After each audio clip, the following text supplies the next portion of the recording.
ونستغفره ونعوذ بالله من شرور أنفسنا ومن سيئات أعمالنا من يهده الله فلا مضل له ومن يضلل فلا هادي له وأشهد أن لا إله إلا الله وحده لا شريك له وأشهد أن محمدا عبده ورسوله ما بعد. Tunaendelea na tafsiri ya Qur'ani baada ya pumziko mafupi ya daura. Tunarudi tena katika darasa zetu. Tupo ukurasa wa sahafu, ukurasa wa 27. Bado tupo sura ya pili, sura al-Baqara. Tulimalizia aya 178 ilikuwa inazungumzia habari ya hukumu ya kuua. Tukaeleza kwa urefu. Kwa hiyo leo tunaendelea aya 179 ambayo pia maelezo yake ndio tushaeleza katika darasa iliyopita. Hukumu ya kisasi.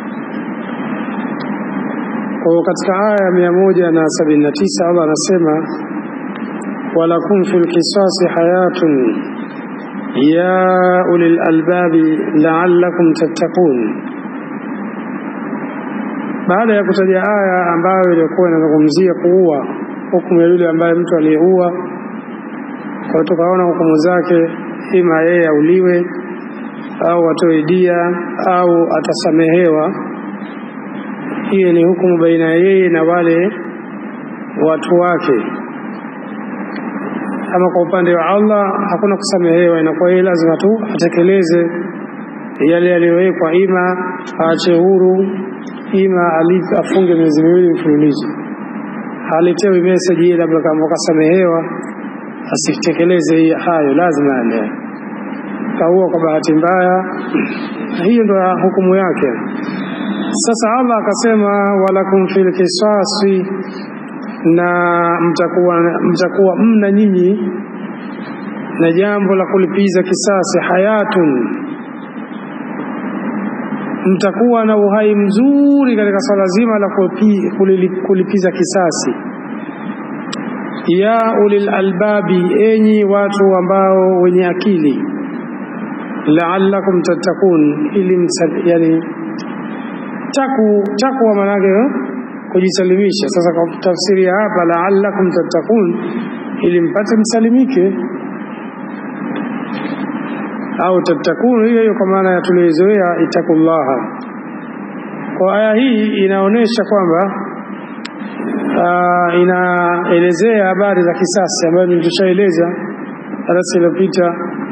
Atakayemuua mtu dia yake ni ngamia wangapi, ukimuumiza pua wangapi, mkono ngapi, vidole ngapi, mguu ngapi, tumeeleza. Ndio inazungumzia kwamba ikiwa jambo hili la kulipiza kisasi mtalitekeleza, basi mtakuwa na maisha mazuri, tofauti na ilivyokuwa hapo. Kama tulivyoeleza, walikuwa wao akiua mtu fulani, labda mtu mkubwa, basi hawezi kuuliwa yule, wanampeleka mtu mnyonge, au hakuna mambo ya kulipizana kisasi. Sasa Allah akaweka haya mambo ya kulipa kisasi ili mpate muishi maisha mazuri, kwa sababu kama itatumika kama tulivyoeleza, yule ambaye atakayekuwa kwake yeye labda kampiga mwenzake ngumi ya jino, kamtoa jino, tukasema kama anatakiwa alipe ngamia 10 mfano. Sasa ngamia 10 akishaambiwa yeye alipe, bila shaka atakaa katika hali ya uzuri, hata kuwa mbabe katika jamii. Ndio maana hapa Allah akasema na mtakuwa mna maisha mazuri sana ikiwa mtatekeleza jambo la kulipiza kisasi, enyi wenye akili. Katika tafsiri anasema walakum, na mna nyinyi, fima shara'ahu Allah, kwa yale ambayo Allah amewekea sheria, min alqisasi, katika kisasi, hayatun lakum, katika uhai wenu. bihaqqihinna, katika kuzuia bihaqqina hamna haya, katika kuzuia dimaukum, zile damu zenu, wadafi itidai bainakum, na kuzuia ule uadui baina yenu. Kama mtalipiza kisasi, basi mtakuwa mnazuia damu, kwamba watu damu isimwagwe ovyo. Wadafi itidai bainakum, na kuzuia uadui baina yenu, itakuwa hakuna uadui. Yudriku dhalika ahlul uqul, watalidiriki hilo, kwa maana watalifahamu hilo, kwamba kumbe katika jambo la kulipiza kisasi kuna faida kubwa. Ahlul uqul, watu wenye akili. Alladhina, wale ambao yatakuna Allah ta'ala, wanamcha Allah binkiyadi, kwa kutekeleza, kwa kusimamia lishar'ihi, sheria yake, wal amali bi amrihi, na kufanyia kazi zile amri zake. Kwa hiyo hao ndio watakaokuwa wanajua katika jambo la kulipiza kisasi kuna kitu muhimu sana. Akaendelea Allah akasema, kutiba alaikum, pemeandikwa kwenu nyinyi, kwa maana kutiba pemefaradhishwa. Kutiba alaikum, pemefaradhishwa kwenu nyinyi, idha hadhara ahadakumul mauti, mmoja wenu anapofikwa na mauti, anapohudhuriwa na mauti. Intaraka khairan alwasiya, kama akiacha mali basi afanye wasia kwa wazazi wake. Intaraka khaira hapa imetumika neno khaira, maana yake mali. Intaraka khaira ay intaraka malan.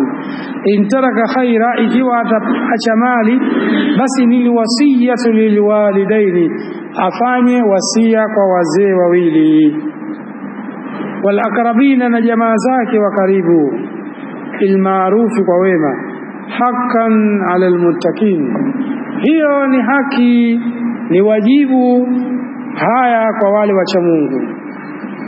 Hii ni aya ya 180 katika surati al-Baqara.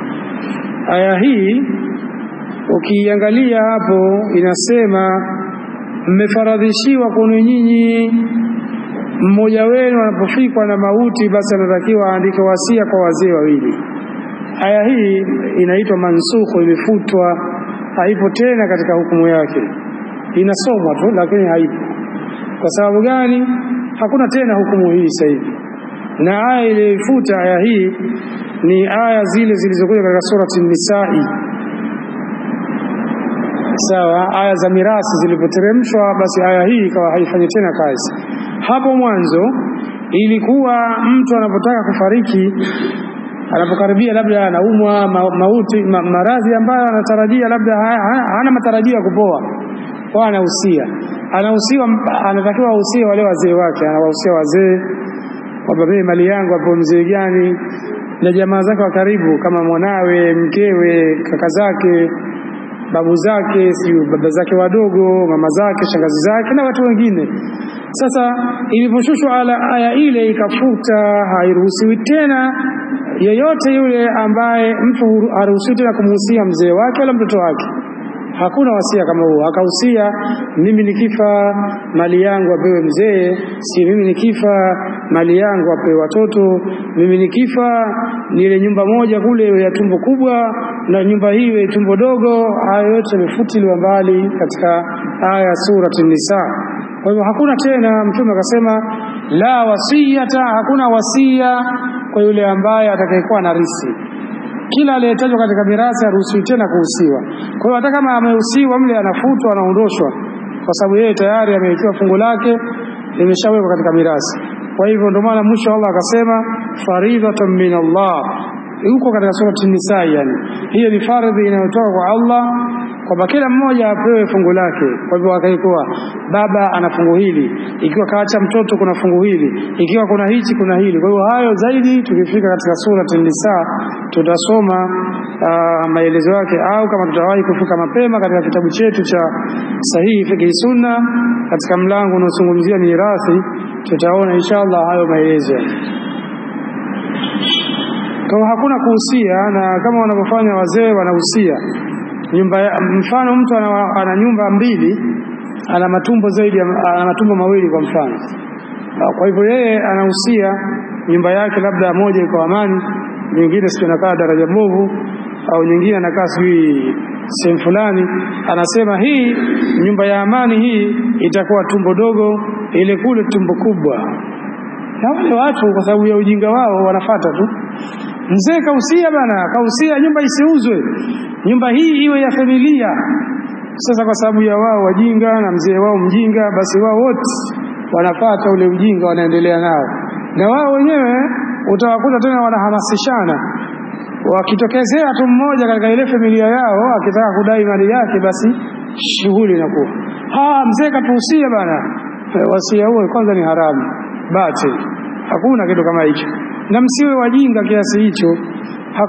Hana mamlaka yule ya kuhusia mali kama hiyo akasema si tumbo dogo hapo hichi, tumbo kubwa hapo hichi. Hakuna hivyo vitu.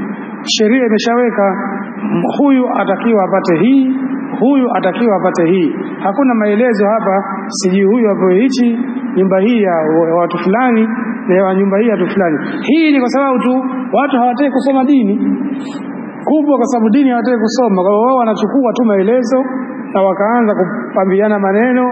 Mzee kasema, mzee kasema, mzee kausia, mzee kausia. Kwa hiyo matokeo yake na kwa hivi nyumba hairisiwi au ile mali ya shamba hairisiwi. Wanaishi mpaka wale wanakufa, wanakuja kizazi kingine hivyo hivyo, kwa vurugu mechi. Sasa ndani ya ile nyumba inawezekana akawa anakaa labda mmoja katika wale watu wa familia.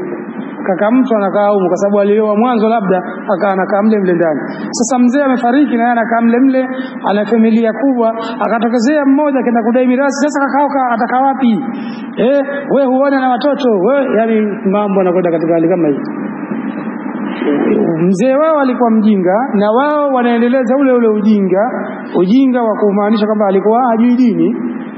Yeye kenda kuhusia vitu ambavyo havipo kabisa. Sasa huyu anakaa katika nyumba ambayo si haki yake, lakini wao sasa wanaona tu ndo kaka yetu, ndo ndugu yetu, kwa hiyo wanakaa anadhulumu. Sasa halipi kodi, wale wengine sasa hawapati haki zao. Yeye kwa sababu ni mkubwa, yeye katika familia ndo last say. Akishasema tu watu wote tena wadogo wanakuwa wako chini. Huu utaratibu watu wanatakiwa wasome dini yao ili waondekane na ujinga kama huu ambao wazee wetu wameurisi kutoka kwa wazee wao. Watu wanarisishana siku hadi siku. Watu wasome na waelewe utaratibu wa haya masala kwamba hayafai. Kwa hivyo wanaendelea chini, anasema furidha alaikum, pamefaradhishwa kwa nyinyi, idha hadhara ahadakum, atakapohudhuria mmoja wenu, alamatul mauti, zile alama za kifo, wa asbabuhu, na zile sababu zake, intaraka malan kathira, ikiwa atakuwa ameacha mali nyingi. Ndio hapa Allah katumia intaraka khaira. Aliyusia, anatakikana ausie liliwalidaini, au ausie wazee wawili, baba na mama, walidhawil karaba, na ausie wale watu wa karibu, bima haddahu shar'i, katika kile kiwango kilichowekwa na sheria. Wa huwa, nayo anasema alla yazida, pasije pakazidi, an thuluthil mali, ili thuluthi ya mali. Nadhani tunafahamu Mtume kakataza ukihusia kwako mali yako isizidi thuluthi moja, kwa maana labda kama una shilingi 10,000 iliyobakia isizidi shilingi 3,000, ndio wasia wako. Mwisho zako kuhusia 3,000. Ukisema na usia sio 50,000, 5,000, itaambua wewe wasia huo ni bati. Watu watapunguza mpaka wateka katika kile kiwango kinachokubaliwa. Ni robo, ni thuluthi moja ya mali. Kwa maana tukisema thuluthi, waichukua mali ile waigawa mara 3. Kwa hiyo fungu moja lile ndio litakuwa mirasi, itakuwa ndio wasia wa mzee kama kausia. Kwa anaendelea anasema wafilu hadha, anasema na kitendo hichi, hakun muakkadu, ni haki tena iliyotiliwa mkazo, ala almuttaqina, kwa wale wacha Mungu, lillahi ta'ala, wenye kumcha Mungu kwa ajili ya Allah. Wakadikana hadha, anasema na ilikuwa hadha alhukmu, ilikuwa hukumu hii ya watu kuwarithisha wazee wao, kuwahusia wazee wao, kabla nuzuli ayati almawaris, naona hapo anaeleza kabla ya kuteremka zile aya za mirathi. Falamma nuzilat ayatul mawarith au falamma nazalat, zama zilipoteremka zile aya za mirathi, bayanat man yarithul mayyit, kwa hivyo hapa pakabainishwa yule ambaye anastahili kumrisi maiti, wa mikidaru ma yarithu, na kiwango kile ambacho atakachopewa na risi. Kwa hiyo ndio maana akasema aya hii miongoni mwa aya zilizofutwa, zina somo lakini hukumu yake haitekelezwi tena. Kama unavyojua aya nyingine tumepita huko, baadhi ya aya tumeziona zimefutwa, na pia katika sura al-Baqara hii tumesema tutakuja kukuta na aya nyingine mbele zitakuja zimefutwa. Mfano mzuri aya ya pombe, ukisoma utaona kama pombe ni halali, lakini kumbe kuna aya ikaja ikafuta surati Al-Maida kwamba pombe haifai.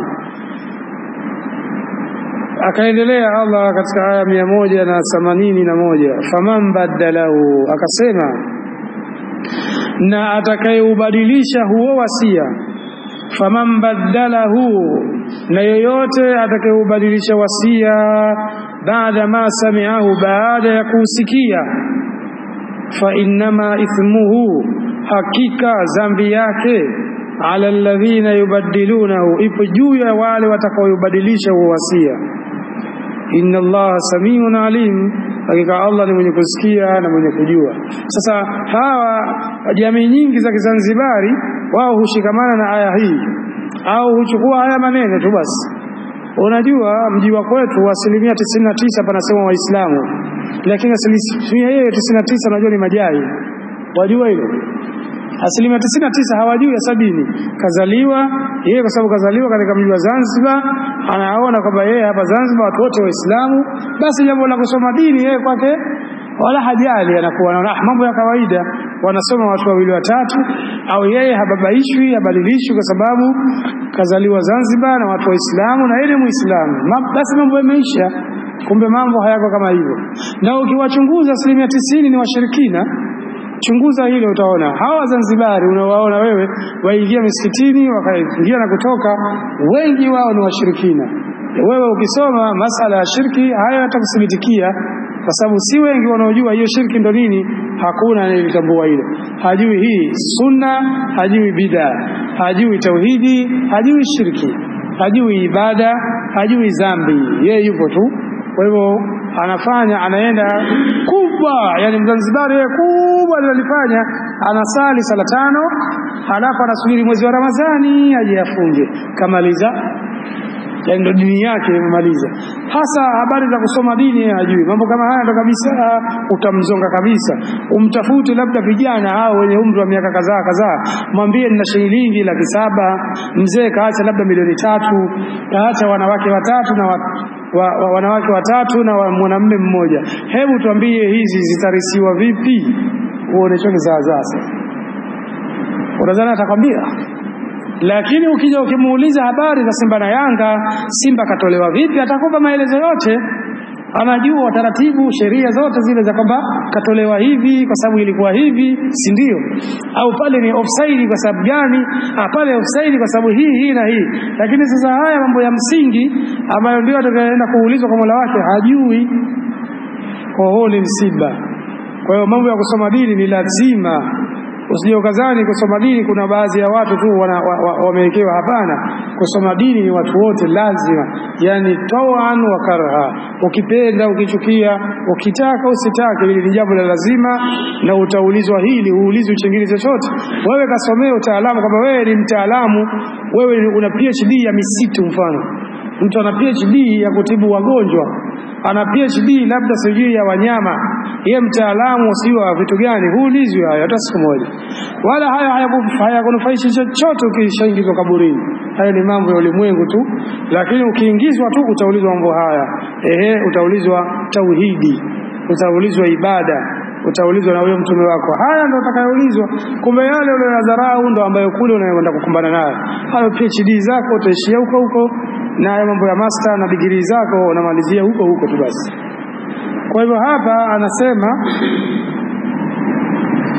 faman badalahu ba'da ma sami'ahu, yeyote yule atakayebadilisha wasia baada ya kwamba kashausikia. Kwa maana ikiwa mtu amehusia kuhusia katika hali yoyote ile atakapohusia, ikiwa kuhusia huko kuwe kwa kheri lakini kuwe sahihi.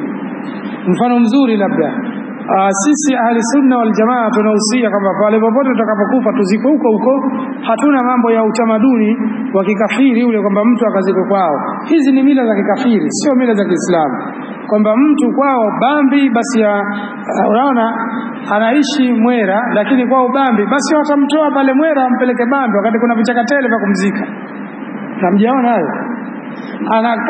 Anakaa wapi sijui, anakaa Ndijani kwao, lakini sababu sijui Chaani, basi atatolewa Ndijani anapelekwa Chaani wakati pale Ndijani kuna vichaka vya kumzika. Huu ndio ukafiri ambao Mtume kaupiga vita. Hizi ndio mila za kikafiri. Sasa watu wanazo mpaka leo hizi. Itakuwaje bwana? Kwani huyu hana kwao?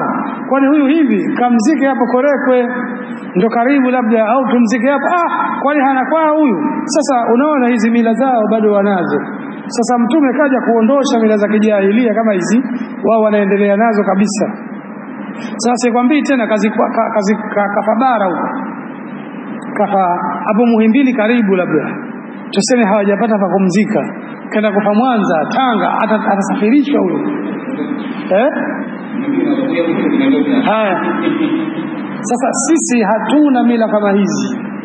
Hizi mila za kijahilia wao ndo wanaitakidi kwamba mtu akifa anazikwa shamba ya kwao, labda anapata utukufu, au labda akizikwa katika shamba ya kwao labda sijui atasamehewa, au akizikwa huko Shinyanga atakuwa hafikia hera, labda siku ya kufufuliwa atakuwa labda hapatikani.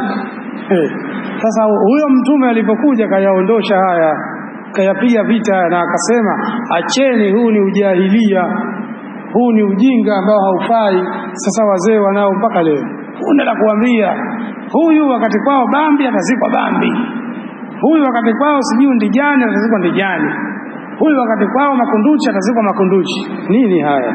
Sasa watu wanasoma lakini wanaendeleza ule ujinga. Inakuwa mathalul ladhina humilu tawrata thumma lam yahmiluha kamathali alhimari yahmilu asfara. Sasa wanapunda wamekuwa aliyebebeshwa vitabu asijue kile ambacho kilichomo ndani ya vitabu.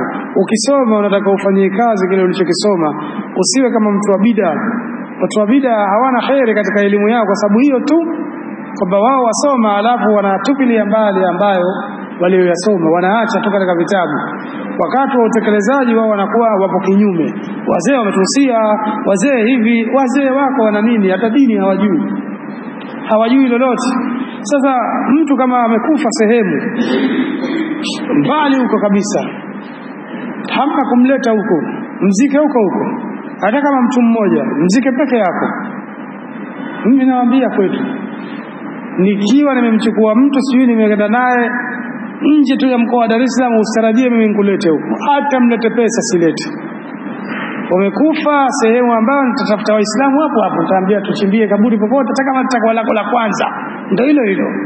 Hata kama vichakani na kuweka vichakani, biashara imeisha. Tutaenda kukutana huko. Huo wasia huo ni batili, msiogope. Msije mkawa wanakutisheni kausia mzee.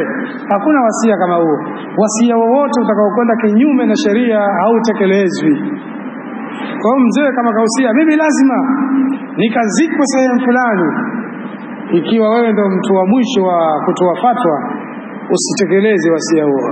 Kama katika familia sasa umezidiwa, maana familia nyingine huwezi, sasa haya mengine hayatekelezeki. Kuna kaka zako, wajomba zako, si baba zako wana nguvu kuliko wewe, huwezi kulitekeleza ile. Basi utawaachia tu, itabidi urizie. Umefahamu? Katika hali kama hii itabidi sasa wewe uachie hayo mambo. Lakini kama unao uwezo wewe mwenyewe kama wewe, basi itabidi ufanye kitu kama hicho. Na yule ambaye atakayebadilisha wasia, Allah ameweka makemeo kwamba huyo atakuwa yeye ndio madhambi atakayeyapata. Na haya watu wanayaona mambo ya kawaida tu. Watu wanahusia lakini hawatekelezi ule wasia ambao wafiwa au wale maiti waliouacha. Mimi nahusia kitu kadha wa kadha. Kwa hiyo kama unahusia jambo la kheri, uhusie. Kama ni jambo la mali, basi unahusia, lakini hiyo mali utakapohusia usimuhusie yote katika miongoni mwa watu ambao wanaokurisi. Hao hawaruhusiwi kuingia kwenye wasia. wasia anayetakiwa kuhusiwa awe hayumo kwenye mirathi. Kuna mtoto wako labda wa kulea, unajua huyu mtoto huyu mimi nikifariki hapa hana chaka atakachokipata. Sasa hapo ndo utahusia, jamani mimi nahusia thuluthi ya mali yangu apewe huyu, au ndo wasia utatekelezwa. Kwa amefariki mzee, tutatoa thuluthi apewe yule aliyesema mimi nahusia nitakapokufa mali yangu ifanywe jambo kadha, mali yangu iwe hivi, yale mambo ya kisheria. Kwa hivyo amefariki mzee kausia, tutaangalia je, wasia huu aliyohusia uko sahihi? Kama hauko sahihi, ndo aya ya 182 aya inafahamisha maelezo kama tutakavyoona. Tafsiri wanasema faman ghayyara fil wasiya, yeyote yule ambaye atakayeubadilisha wasia biziadati, kwa kuzidisha mambo, au naksi, au kupunguza, au man'i, au kuzuia, baada allamahu, baada ya kutambua bil wasiya, kutambua ule wasia yeye anajua, lakini akazidisha kitu au akapunguza kitu, fa inma yakunu ithmun dhalika, basi atakuwa yeye ana madhambi juu ya hilo, dhalika tabdili, kwa huko kubadilisha, ala mughayyirina, itakuwa kwa wale wenye kubadilisha, la ala musi, haitokuwa kwa mwenye kuhusia. Yule aliyehusia hatakuwa yeye na madhambi, madhambi yatakuja kwa yule ambaye aliyebadilisha. La ala musi, sio kwa mwenye kuhusia. Yule aliyehusia hana tatizo. Mimi nikifa, mfano sisi ni watu wa sunna, tunapinga haya mambo ya uzushi, sitaki nifanyiwe hitima, sitaki nifanyiwe 40, sitaki sijui mazogo yale, sitaki haya yote ambayo tunawajua sisi mambo ya bid'a. Kwa tunahusia, na bila shaka siku moja nilikuletea karatasi ya wasia hapa, tukaandika, mnakumbuka tukasema ziletwe msikitini, moja ubaki nayo wewe, moja ulete hapa, ili mtu atakapofariki sisi tunapeleka tu kwa wale wafiwa, huyu alihusia wasia wake ni huu, tulitengeleza tukauweka hapo. Tukasema tumeweka faili, lete wasia wako, sisi tunakuja, wamekubali sawa. Wakasema mambo yenu huko sisi hatuna shida, tunawaachia tu, sisi hatuna tatizo. Wala usitarajie kama tukija sisi hapa hatutaki mambo ya kiwahabi, hakuna shida, tunakuachia tu, hatunganganii maiti sisi. Tutakuja hapa lazima fatha ifanywe, utafanya, hakuna tatizo. Hapa lazima hitima ifanywe, utafanya, sisi hatutokuwa na shida aina yote. Lakini ukituambia ukiwa utakubali kwa ule wasia aliyotoa maiti, aliyosema kwamba mimi nikifariki labda nataka jambo langu la mazishi lishughulikiwe na watu kadha, nadhani ule wasia tulimeuandika kama ilizo kama hayo, watu kadha hawa ndio wasimamie mazishi yangu, kwa hivyo sitaki kadha yote tuliandika. Kwa tunamsomea akiwa ameridhia, kwa sababu wale wanatumia ule ufamilia. Sisi tushasema hivi, tukiona hivyo tena kuna ugumu, basi tunawaacha, tunamfahamisha ubaya wa kutokufuata wasia. Ikiwa amengangania, basi tunaachana naye, hakuna mambo ya kugombana la kuzozana. Sikishahusia si hivi, ndo aya ishasema atakayebadilisha wasia we muache, madhambi yatakuwa kwake yeye, sio yule ambaye aliyekuwa ametoa wasia.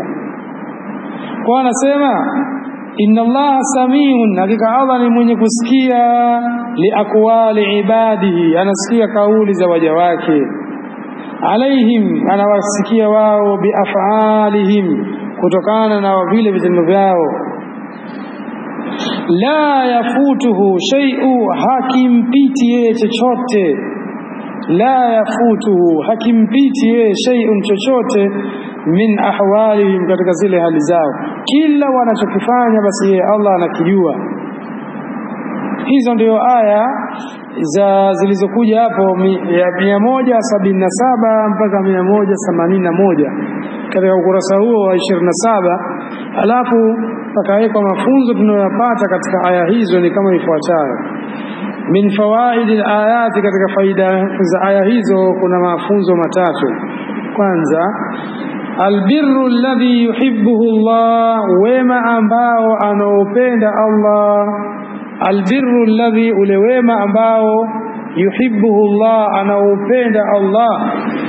Yakunu bitahqiqi al-iman, wema huo unakuwa kwa katika swala zima la kuihakiki ile imani wal amalu salih, na kufanya vitendo vizuri. Wa amma tamassuku bil madahir, ama kushikamana kwa udhahiri tu fakat, yani bas, fala yakfi indahu ta'ala, anasema hilo halitoshelezi mbele ya Allah. Hiyo ilikuwa ndio ile aya laysa albirra an tuwallu wujuhakum ambayo tulisoma katika darasa iliyopita. Akaendelea mafunzo ya pili tunayopata katika aya hizi, yani min adhami, katika mambo makubwa, ma yahfadhu al-anfus, ambayo yenye kuhifadhi nafsi, wayamnau, na ambayo yanazuia min at-taaddi, katika swala zima la kuchupa mpaka, wadhulmi, na swala zima la kufanya dhulma, tatbiku, ni kufanyia kazi, mabda'ul qisas, ile jambo la uanzishaji wa kisasi. Hiyo ni katika jambo lenye kuhifadhi nafsi, kwa sababu ikiwa wanaua na wao wanauliwa, watakuwa kidogo wanakaa sawa.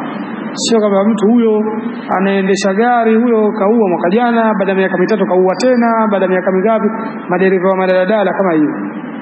Kaambiwa hapa aende spidi 50, yeye anaenda 100, hapa si sehemu yake. Kwa hiyo kenda kamgonga mtu kaua, basi na yeye anauliwa tu.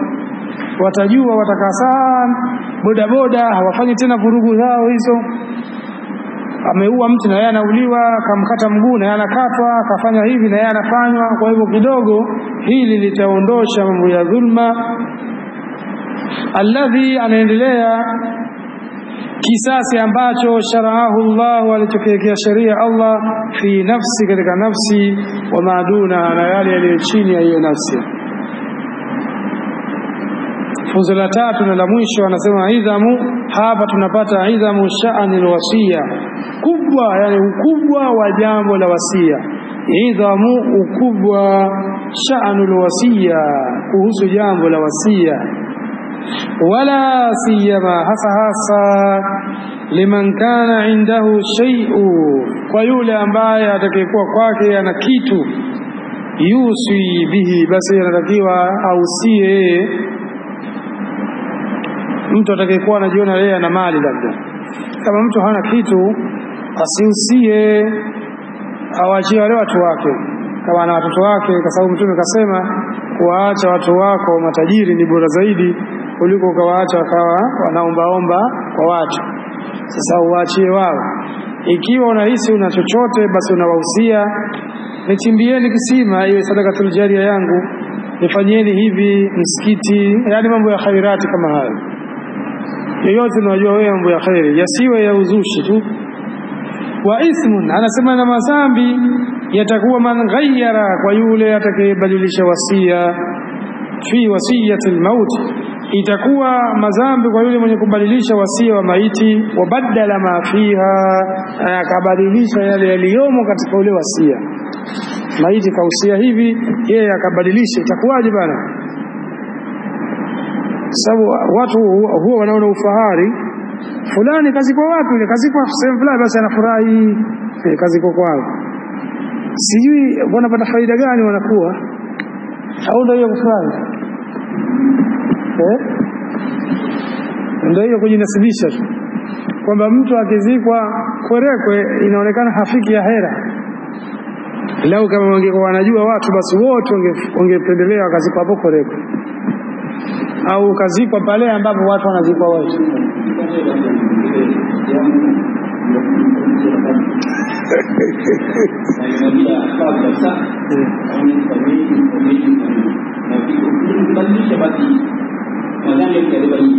Katika wasia ile tumeandika pia, maelezo yote tumeandika. Yeyote atakayebadilisha wasia huu, laana ya Allah itakuwa juu yake yeye mpaka siku ya kiyama. Yeyote yule.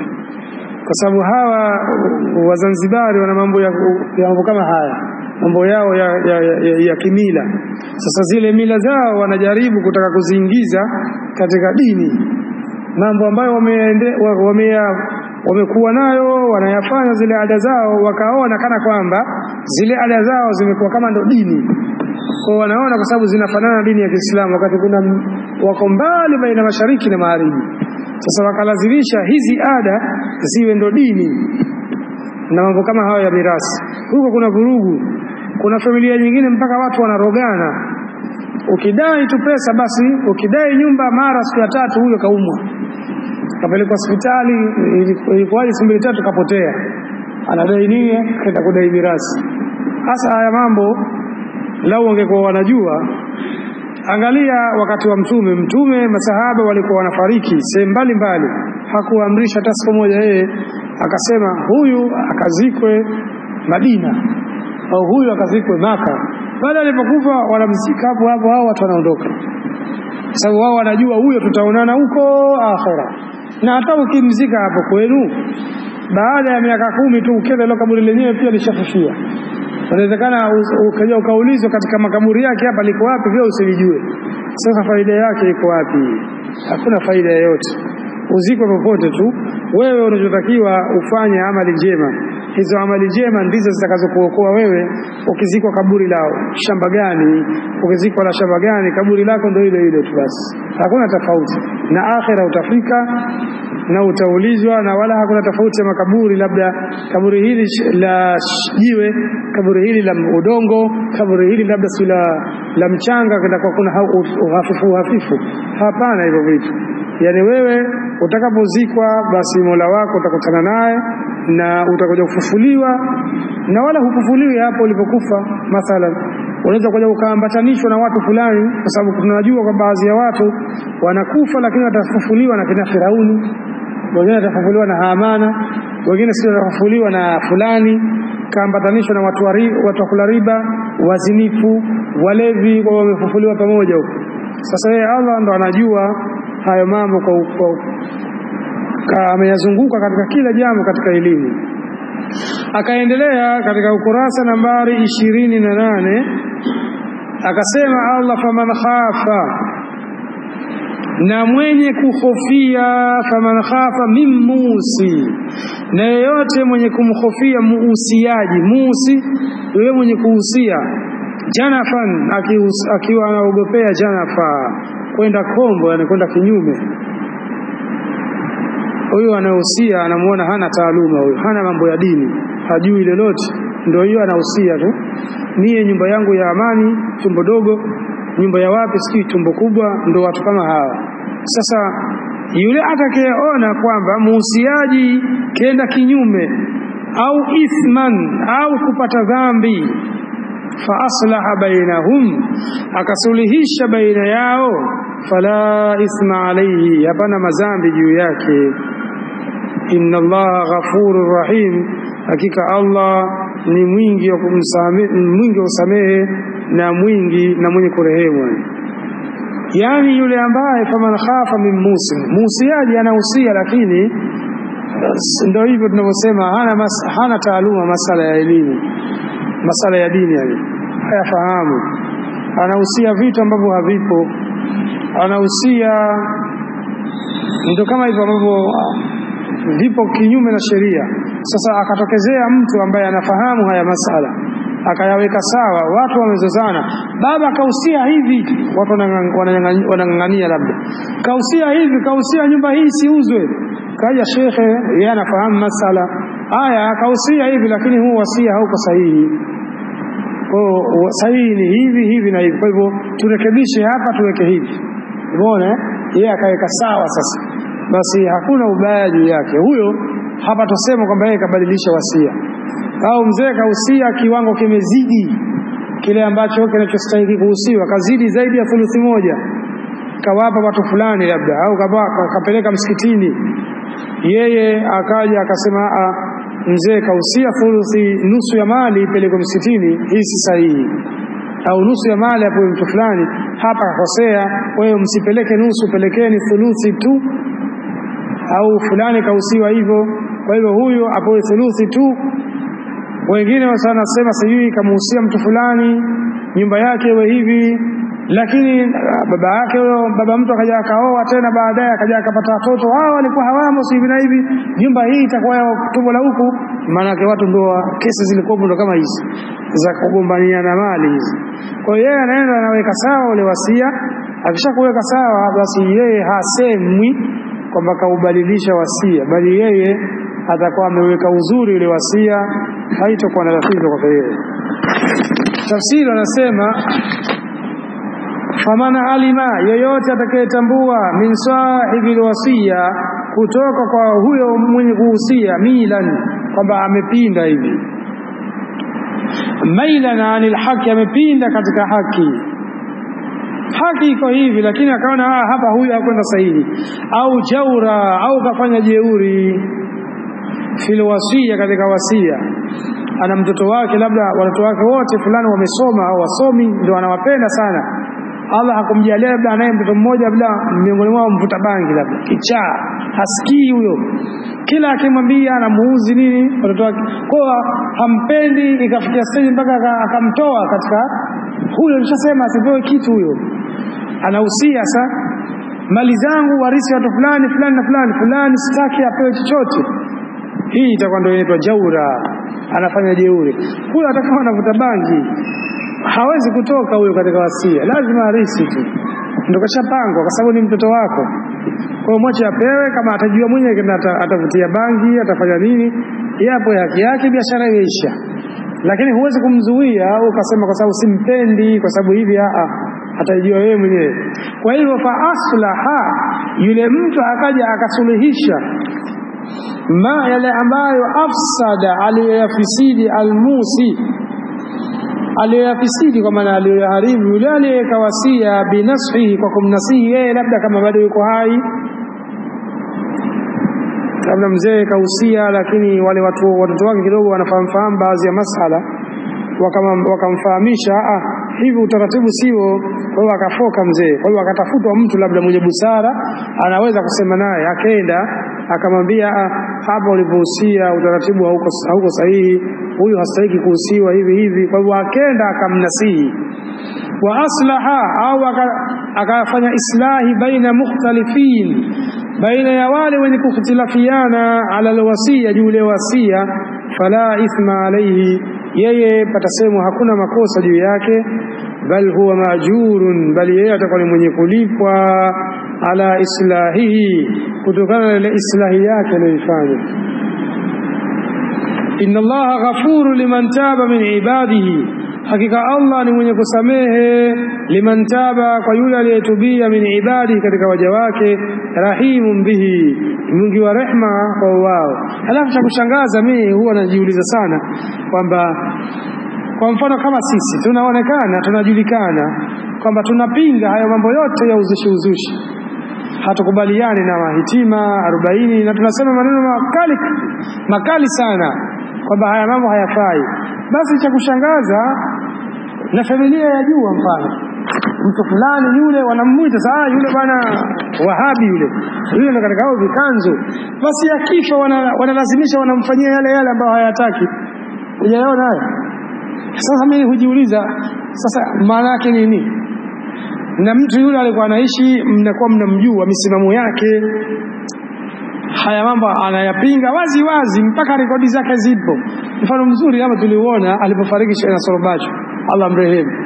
Sasa wewe kwa Sheikh Nasr Bacho ndio ukaulize kwamba yule yuko vipi, wakati anajulikana misimamo, ndio muasisi wa mambo haya katika mji huu wa Zanzibar. Anapinga hitima, anapinga maulidi, ndio watu wote wanawake katika mji huu walochipukia, basi muasisi wao ndio huyo Sheikh Nasr Bacho. Sasa huyo alipokufa, wakatokea wazee wakaenda wanamsomea hitima katika msikiti wa Donge Panga Maua pale. Sasa kuna vitu vingine hata havikoloketi, manake sio hata unafanya vitu kwa maana gani. Sasa mimi nikajiuliza, hawa wana malengo gani? Mwenyewe ndo anapinga, tena anawatukana maneno makali wale wanaosoma hitima. Leo kafa, mnaenda kumsomea yale. Sasa si ilikuwa kama kweli sasa nyinyi mmechukia Yesu alikuwa anapinga, hatumsomei basi, si ndio ilikuwa ifanyike hivyo? Lakini wao ndo wanaenda sasa, wacha tutamsomea ili stahiki, ndo mfanye maksudi huyu, kwa vile anapinga hata kidua hatumbombei na sisi hiyo dua. ili aone huko. Au labda ndo ana huruma sana kwa yule. Si huruma, ndo ile kujipendekeza, kujionyesha kwamba sisi mtu wetu huyu haifaidi kitu. Huko ukifika kila mmoja na lake. Sasa ndo hivyo inapokuwa, watu wanakuja wanalazimisha. Kwa watu wahusie, na wakihusia kama tulivyoeleza, walete hapa karatasi, sisi tutajitahidi, au wale watakao kuwepo inshallah watakuwa wanajitahidi watu kwa wale watu wao wafanyie yale ambayo wamehusia kwenda kubabatua. Ikiwa watakubali familia, hapana tatizo. Ikiwa watakataa, basi hakuna shida, matatizo yatabaki kwa wao. Hizo ndio aya ambazo zilikuwa zinazungumzia kwa ufupi tu masala ambayo yanafungamana na masala ya kuua, kisasi na mambo ya wasia. Baada ya kumaliza upande huo, sasa aya zinazofuata hapa zinazungumzia ibada nyingine, inazungumzia habari ya funga. Akaanza katika aya 183, ya ayyuhalladhina amanu, enyi ambao mlioamini, kutiba alaykumus siyamu, mmefaradhishiwa kwenu nyinyi funga,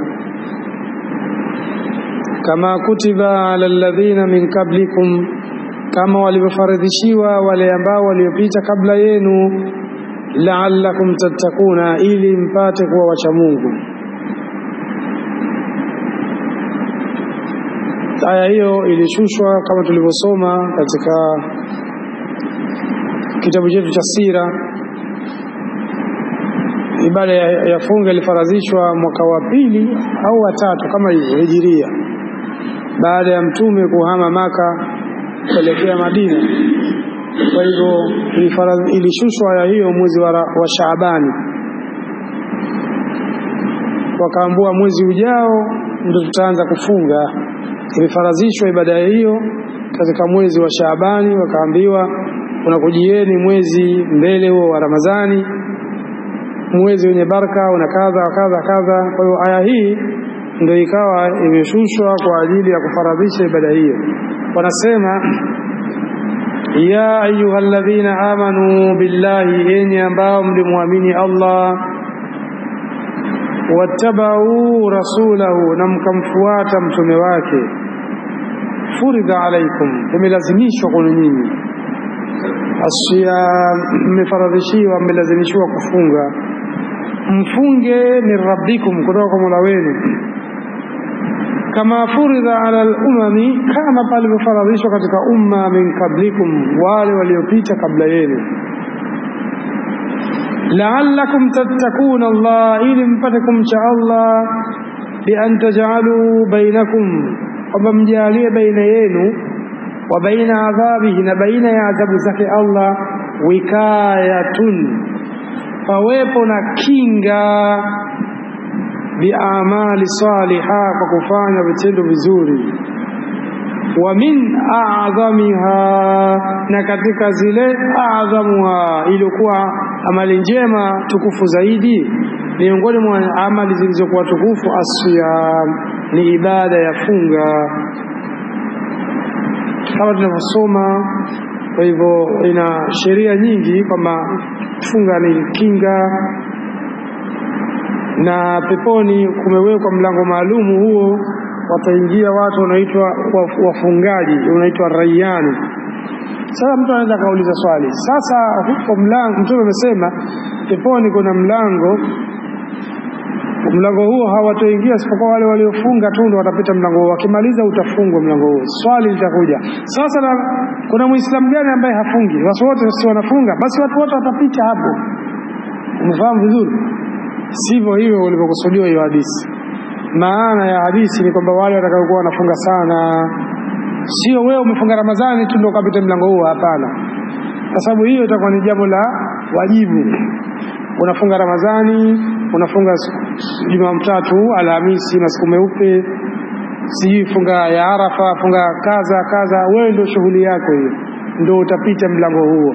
Lakini kwa kufunga Ramadhani tu wewe siye, utapita mlango mwingine si kama huingii peponi, lakini mlango huo umewekwa special kwa wenye kufunga, lakini kufunga kwenyewe kulichokusudiwa wale wenye kufunga sana, ndo maana yake.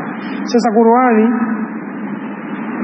katika ibada zote kama tulivyosoma, Qur'ani haikufafanua, inakuja tu inaweka mujmal, yani ujumla tu, ibada hii imewekwa muifanye. Anayefafanua sasa hiyo funga ifungwe vipi, watu wafanye vipi, hayo ni mambo yake yeye bwana mtume. Sasa shida hapa inakuja mtu akawa hasomi dini, atakuwa hajui hata kwa kufunga anafunga vipi. Je, kwa mfano yeye ni msafiri, usafiri wenyewe uko vipi, safari gani, akikuwa wapi ndo aanze kufunga labda, au yeye ni mgonjwa, ugonjwa wa aina gani, kupoa vipi. Yani kuna mambo mengi ambayo, kwa mfano mzuri sisi hapa tulisoma kitabu special kinazungumzia masala ya funga, ashamil min masail siyam wal itikaf wa lailatul qadr. Kwa hiyo tulikisoma kitabu hicho kama miaka mitatu tulikuwa tunasoma. Kwa tukasoma mambo mengi ambayo yanafungamana na funga. Kwa hiyo kwenye Qur'ani hukuti ibada ya aina yote ambayo imefafanuliwa namna ya kufanywa, hakuna humu kumeelezwa tu mtume yeye ndo anafafanua katika kila ibada ambayo hii yafanywa hivi, nguzo zake ziwe hivi, sharti zake ziwe hivi, utekelezaji uwe hivi. Hayo anafanya yeye bwana mtume. Kwa mtu akichukua tu aya akisoma tu, huwezi kupata ufafanuzi kinachokusudiwa hapo maana yake nini. Hilo mpaka umpate mtume. Kwa hiyo huwezi kukwepa wewe kumsoma mtume ukawa utakuwa unajua dini, haiwezekani. Wanasema nadhani tumemaliza chini huko. Naam. Akaendelea Allah akaanza kufafanua sasa. Allah akasema ayyaman maludat, yani mfunge hiyo ibada ya funga, mfunge ayyaman maludat, mfunge siku maalum zenye kuhesabika, siku chache tu, siku 30 au 29. Faman kana minkum maridha, basi yule atakayekuwa miongoni mwenu ni mgonjwa, au ala safarin, au yumo safarini, faiddatun, basi atimize min ayamin ukhara, kwa maana hisabu yeye ajifunge siku nyingine katika siku nyingine. Wala alladhina yutikunahu, na wale ambao wasioweza kufunga, wala alladhina, na wale ambao yutikunahu, wasioweza kufunga, fidyatun ta'amu miskin, watoe fidia kwa kumlisha maskini. Faman tatawwa, na atakayefanya wema, khairan, kwa kujitolea, basi hiyo ni bora kwake, fahuwa khairul lahu. Faman tatawwa khairan, naona hapa imetumika neno khaira bimaana amali salih. Atakayefanya jambo la khairi kwa kujitolea, fahuwa khairul lahu. Lakini wa antasumu, na kama mkifunga, khairul lakum, hiyo ni bora kwenu nyinyi, in kuntum ta'lamuna, ikiwa nyinyi mnajua. Aya hii pia wanachuoni wamehitilafiana. Wapo ambao wanasema imefutwa na wapo ambao wanasema haikufutwa. Hapo zamani kwa mujibu wa hii aya, umeona hapo inaonesha kufunga si lazima, ndio maana akasema wa ala alladhina yutikunahu fidyatun ta'amu miskini faman tatawwa khairan fahuwa khairul lahu. Kwa maana mwanzo iliposhushwa hii ilikuwa kufunga si kwamba lazima watu wote, anayetaka anafunga, asiyetaka hafungi. Sasa aya inakuja ya 185 ndio ikaweka wazi sasa, kwa sababu watu wakanauliza tufunge lini, tufunge mwezi gani, yani tufunge vipi, wakawa wanamuuliza mtume. Ngoja tuangalie maelezo yao. As-siyamu al-mafrudhu alaykum, anasema funga imefaradhishwa kwenu nyinyi. Antasumu ayyama qalilatan, mnatakikana mfunge masiku machache, minas sanati, katika mwaka. Kwa hiyo mwaka una masiku 360 na kadhaa, au tuseme 360. Basi katika hizo siku 360 unataka wewe ufunge siku 30 tu au 29. Ndio maana ukaambiwa ni siku chache, kwa sababu ukichukua 360 ukitoa siku 29 au 30 hujapata kitu hapo. Una 330 nyingine wewe unatumia tu. Kwa ndio maana pakasema siku chache. Faman kana minkum maridha, kwa yule ambaye atakayekuwa ni mgonjwa, maradhan, lakini maradhi ambayo yashuk yanampa shida mahu saumu, ile habari ya kufunga. Kwa hiyo tumesoma, unatakiwa ujue, je, ni maradhi gani ambayo mtu anatakiwa atakula? Kila maradhi anatakiwa yeye ale. Tukasoma kwamba ikiwa mtu anaumwa lakini maradhi hayo labda yanampa shida, lau kama atafunga atapata tabu, kwa maradhi kama hayo mtu atakuwa anaruhusiwa kula. Kienda kajikwaa tu kidole akawa anatoka damu tu hivi, ukucha wake si umekatika, akasema mguu unamuuma hivi, katika hali hiyo si rahisi kupewa ruhusa ya kwamba yeye akaambiwa basi kale. Labda ile funga pia ikawa inamletea shida, kenda hospitali kaambiwa wewe ule dawa, sasa hivi ule dawa hapa. Kwa katika hali hiyo itambidi sasa yeye labda afungue. Kwa hiyo ni maradhi ambayo yatakayokuwa yanamsababisha yeye labda akifunga anahisi ile funga itamletea shida kutokana na maradhi yake, huyu ndo karuhusiwa asifunge. Au musafira, au msafiri. Kwa hiyo tukasoma kwamba msafiri anaruhusiwa kula. Je, safari hiyo safari ya aina gani? Pia baka tulisoma hayo maelezo. Safari haikuwekwa iwe aina gani, safari yoyote tu. Ikiwa wewe ni msafiri basi unaruhusiwa kula. Yani anakusudia, je, safari hiyo ya maasi au safari hiyo japo ya kawaida? Safari yoyote, haikusema kwamba lazima ni safari ya maasi au safari ya aina gani. Safari kwa maana safari tu, mtu akawa anasafiri anaruhusiwa yeye kula. Sasa je, masafa, hiyo safari masafa yake yawe vipi? Anayetoka hapa kwenda Dar es Salaam ni msafiri, anayetoka hapa kwenda Tanga ni msafiri, anayetoka hapa kwenda mpaka Marekani naye pia msafiri, anatoka hapa sio anaenda wapi, wote wasafiri hao. Je, lakini safari hiyo ina gani? Inawezekana mtu akatoka hapa akaenda zake hapo Mbeya akachelewa kufika kuliko yule anayetoka hapa akaenda zake labda Dubai. Anaenda Dubai anafika mapema na ndo mbali huko, lakini anaenda Mbeya hafiki mapema, si ndio? Kwa unazingatia na aina ya usafiri pia.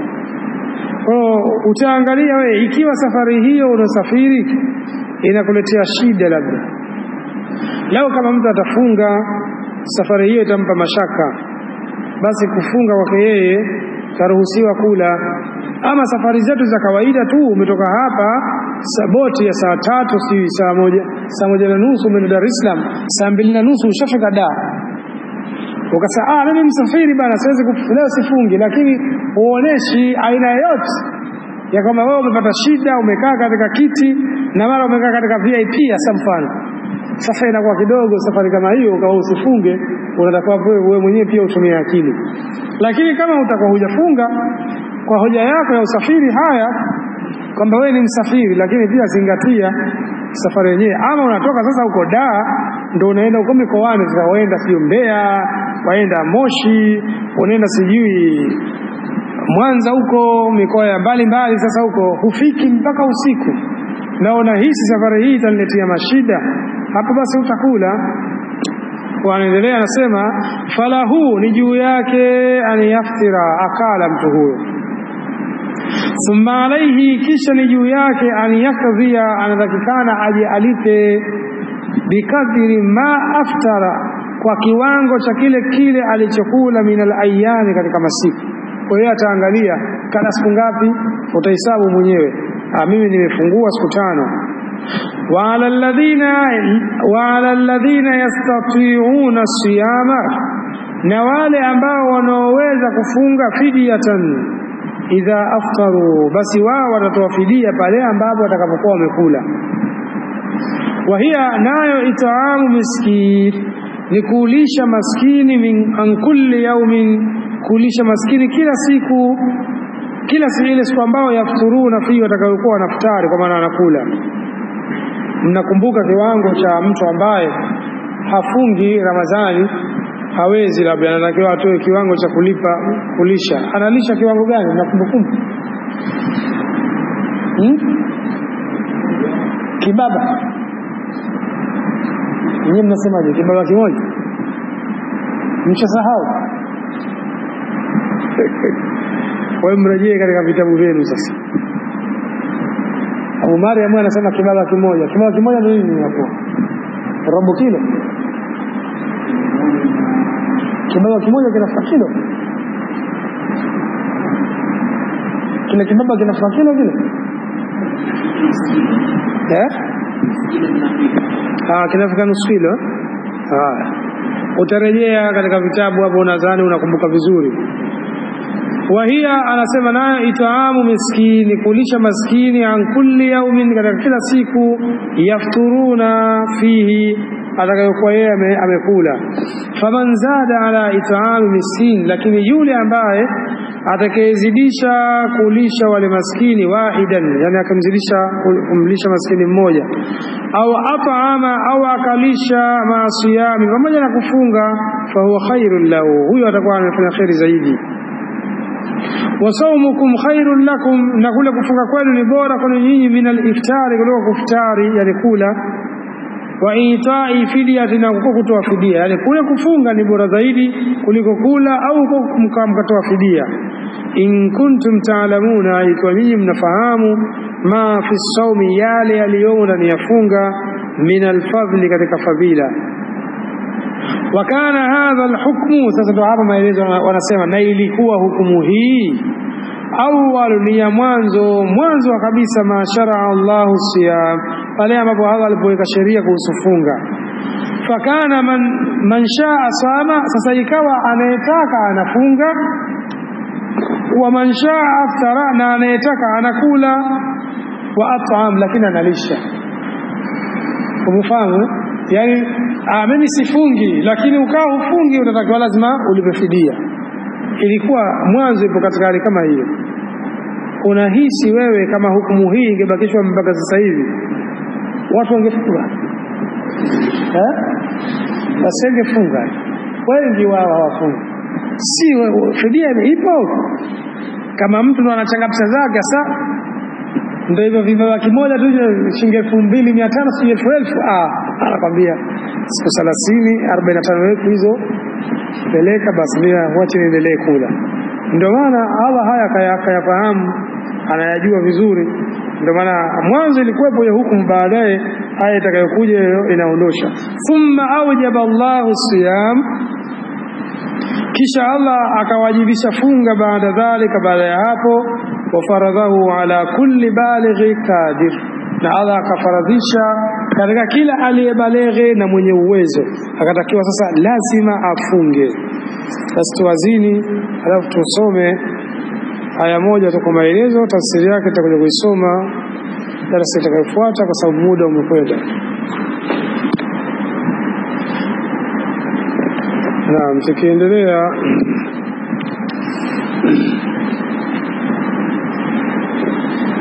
katika aya ya 185 tukisoma, Allah anasema shahru ramadhan alladhi unzila fihi alquran. Kwa hapo Allah sasa ndo anabainisha huo mwezi ambao unatakiwa kufungwa. Masahaba wakawa wanauliza, tufunge mwezi gani? Wakaambiwa ni mwezi wa Ramadhani. Shahru ramadhana mudhafu ilayhi, lakini kwa sababu mamnuu na sarfu haingii kasra, ni mwezi wa Ramadhani alladhi, ambao unzila fihi alquranu, katika mwezi huo ndiyo pameteremshwa Qur'an. Hudan linnas, hii Qur'ani ni uongofu kwa watu. Wa bayinatin min alhuda, na hiyo Qur'ani ndio ikawa inabainisha ule ubainifu wa uongofu. Wal furqan, na hiyo Qur'ani ni furqan maana yake upambanuzi. Alafu Allah akasema faman shahida minkum, atakayekuwepo miongoni mwenu, atakayeshuhudia miongoni mwenu, ashhara, ule mwezi, faliyasumhu, basi yafunge. Waman kana maridhan, na yule ambaye ni mgonjwa, au ala safarin, au akawa yuko safarini, fa'iddatun min ayamin ukhra, na hiyo ni mamnuu min as-sarf. basi anatakiwa yeye afunge, ahesabu masiku mengine, atahesabu nimeacha 7, nimeacha 10, nimeacha 2, atakuja kufunga siku nyingine. Yuridu Allahu, anakusudia Allah bikumul yusra, anakusudia Allah kwa nyinyi kukufanyieni wepesi. Wala yuridu bikumul usra, wala Allah hakusudii, hakutakieni nyinyi jambo la uzito.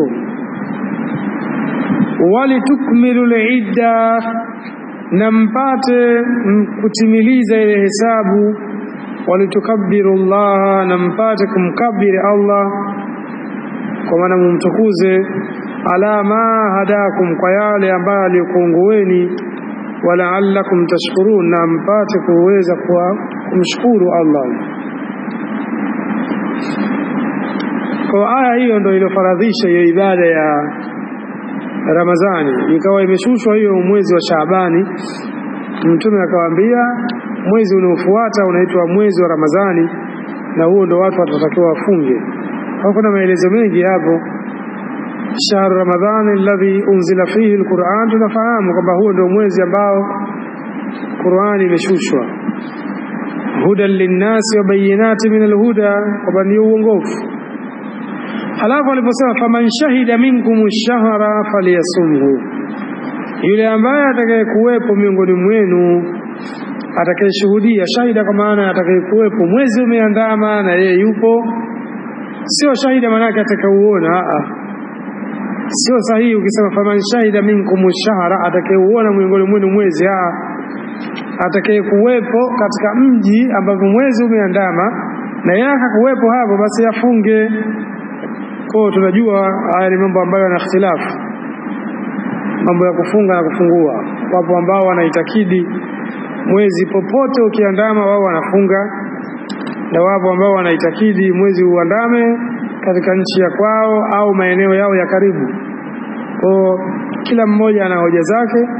Sisi hatumtii makosani yoyote katika hao. Atakayekuwa anafunga mwezi popote ukiandama, haya. Atakayekuwa anafunga labda mwezi umeandama katika miji ya kwao, hakuna shida. Kila mmoja ana hoja, na wamepita wanachuoni wakubwa juu ya hilo, wala hakuna mzozo juu ya hilo. Sisi tu msimamo wetu tumeonelea baada ya kupitia hayo kwa kielimu bila kufuata hawa, tukaona wale ambao wana msimamo mwezi popote utakapoandama, sisi tukaonelea kwamba wako sahihi zaidi. Hao pia wako sahihi, mfahamu, tukaona hawa wako sahihi zaidi, kwa hiyo tukachagua bora tupite hivi. Kwa hiyo atakayeona mimi bana naona hawa hawako sahihi, waliokuwa wako sahihi ni hawa mwezi ambao uandame katika mji wa kwao, basi haya hakuna shida. Sisi hilo jambo tunakubaliana nalo, wala halina shida. Shida inakuja kwa ambao hawasomi, kwa sababu wewe yachunguzi haya mambo wanakuja zaidi wale ambao hawasomi dini. Hawa watu mtaani, umeona wapi wewe mwezi, umeona wapi? Yani watu wanagombana, vurugu, ni mambo ya kawaida kabisa. Ukirejea katika vitabu ni mambo ambayo yameelezwa kwa urefu. Kama tutafafanua, basi atajiona yeye mwenyewe yule ambaye ana msimamo huo. Ukijaribu kumuuliza maswali kidogo yanautata. Tunaona kila siku hapa zikija Ramadhani hizi, vurugu hizi zinakuja kila siku. Clips zirushwa, si mara watu wa Bukoba wameona, ikapelekwa taarifa kwa mufti, mara mufti kakataa, mara yani clips hizo za kawaida. Nadhani nyewe ni mashahidi ya haya. Kila ikija Ramadhani habari kama hizi zitakuja tu. Sio Kenya umeonekana, lakini Tanzania wamekataa, si wapo umeonekana, wengine wamejitoa. Haya tunawaachia wenyewe. Sisi hayatuhusu hayo. Sasa sisi msimamo wetu umebaki mmoja, tunakuwa hatuyumbishwi tena. Wao kama waliuona, sijui watu wa Shinyanga wakapeleka taarifa si kwa ofisi ya nani, lakini wakaambiwa hawakubaliwi na BAKWATA, watajua na wenyewe tu. Sisi yetu imeshatekeleza, kwa sababu msimamo wetu ulikuwa sisi umeonekana sehemu fulani, basi sisi tunafuata hivyo. Au msimamo mzuri zaidi ni kufuata ule nchi ambayo itakayokuwa imefanana na wewe, maslahi moja. Kwa maana maslahi ya mji wa kwenu na maslahi ya mji wa kule iko sawa sawa. Kwa wale ambao wanasema nyinyi bana mnafuata Saudia, unahisi tufuate wapi sasa? Kama tukufuata Saudia tukawafuate wazungu, kina Thomas, kina John Dewey. Haiwezekani, ni vitu ambavyo haviingia kilini. Dini inatoka Saudia. Sasa wewe huoni sisi hata kiswali tunaelekea Saudia? Kwa hiyo usishangae ukituona tunafuata Saudia, haina shida. Kwanza tuko maslahi moja. Kwa tutaendelea kufuata huko. Nadhani tuishie hapo. Tukija tutakujafafanua zaidi hayo masala yanayofungamana na funga kwa ufupi tu. Labda msafiri amesafiri, yeye alipotoka safarini huko hakufunga, mfano safari yake imeenda, wewe kaja kafika kwao Zanzibar saa 3 za asubuhi, lakini saa 3 Zanzibar watu wako katika funga. Yeye lakini kule kwa sababu alikuwa ni msafiri hakufunga. Je, ataendelea kufunga au yani atajizuia asile au ataendelea kula kama kawaida? Haya nadhani masala ambayo tutakufafanua darasa ijayo. Nyingine, mmoja aliulizwa pale msikiti wa Msumbiji, walikuja mwaka huu uliopita, kulikuwa wamekuja wa Saudia pale, wakamekaa. Sasa mmoja akauliza, yule anafanya tarjama kauliza mtu fulani, mtu hajafunga Ramadhani, katoka safarini, alipotoka safarini akaja katika mji wao kama hapa Zanzibar, na alipofika akamkuta mkewe ndo kaza kamaliza ada yake, labda kamaliza asubuhi. Sasa yeye kafika majira ya mchana, mkewe hakufunga sababu alikuwa yuko katika ada yake, lakini ameshamaliza, na yeye hakufunga kwa sababu yeye ni msafiri. Je, lakini Ramadhani ataruhusiwa kufanya jambo la jimai mchana wa Ramadhani? Hasa yule muulizaji alipokuwa anauliza, basi yule anafanya tarjama yule akaruka pale, ile swali gani bana? Hiyo moja kwa moja haifai kabisa. Akatoa fatwa yeye. Sasa yule akauliza yule, asa akaona watu wanazozana pale msikiti wa Msumbiji pale, watu wanazozana. Sasa yule hafahamu Kiswahili, anauliza kwani kuna nini? Akafahamishwa kuna hili na hili. Sasa yule akamgomba, kumbe mambo yapo kinyume. Kwa zaidi haya ndio tutakayokuja kuyasoma katika darasa yetu itakayofuata. Nini hukumu ya masala kama haya? Mtu ameenda safarini, amerejea, je, hukumu ziko vipi? Sawa, aya hii ndio imetaja mambo ya safari, na yule ambaye labda hawezi, mtu mzima, yupi na yupi ambaye panatolewa nyudhuru kwake, yeye anatakiwa asifunge, na unatakiwa ulishe maskini. Je, maskini wanalishwa vipi? Mtu labda hawezi kufunga mwezi mzima, ataweza kuwalisha maskini, awalishe kabla au baada, na akilisha analisha vipi? Anaruhusiwa kumlisha maskini mmoja au maskini wawe tofauti? Na uko kulisha kwake yeye labda anadaiwa funga 20, ndio tujalie 30, yeye hawezi kufunga, ana vidonda vya tumbo kwa mfano, anatakiwa alishe maskini. Huyo maskini mmoja atamlisha huyo tu au atalisha tofauti? Hiyo nukta ya kwanza. Pili, huku katika kulisha huku atalisha vipi? Atakipika yeye au atampelekea pike? Yani vipi? Kwa yote anahitaji maelezo ambayo ndo Mtume kayafafanua. Hiyo sunna ndio inakuja inafafanua vitu kama hivyo. Kwa sababu ukiamua tu ulishe maskini, ulishe vipi? Utajua kulisha? Kwa hiyo kuna utaratibu wake namna ya kulisha, usizani unalisha tu. Kwa hiyo kuna maelezo hapo. Basi darasa ijayo tutafafanua namna gani kuwalisha na unatakiwa ufanye vipi kama maskini huyo au hairuhusi huyo. Sababu haya imesema faidatun min ayamin ukhara, masiku mengine. Wengine wanasema yapetajwa masiku, hapa haikutajwa siku au mengi. Uhisabu tena, alishe masakini, alishe maskini, wametajwa kwa wingi. Wengine wanasema inaishi mmoja na zaidi. Na tushie hapo, tutaendelea kesho darasa yetu ya kitabu cha Sira Nurul Yaqin.